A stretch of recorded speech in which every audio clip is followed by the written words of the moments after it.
Weekend రోజు సరదాగా అలా టైమ్ స్పెండ్ చేద్దామని నలుగురం బయటికెళ్ళాము. మా నివి అయితే మామూలుగా అల్లరి చేయదు. అందరూ మా ఫ్రెండ్స్ అనుకుంటారు చాలా ఇన్నోసెంట్ అసలేం తెలీదని. కానీ దాని ఫేసే ఇన్నోసెంట్. మనిషి అస్సలు కాదు.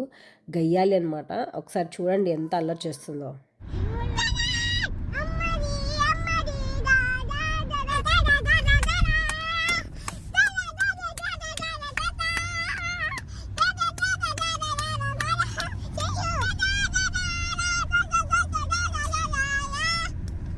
హాస్టల్ పోతావా? హాస్టల్ వేస్తా పెడా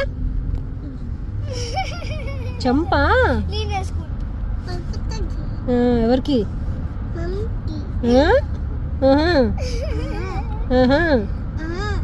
చూసారు కదా ఎంత అల్లరి చేస్తుందో. ఈ చిన్నోళ్ళంతా మీ ఇంట్లో కూడా అంతేనా? అయితే కమెంట్ సెక్షన్లో కమెంట్ చేయండి. అండ్ సబ్స్క్రైబ్ చేయడం మర్చిపోద్దు. బాయ్.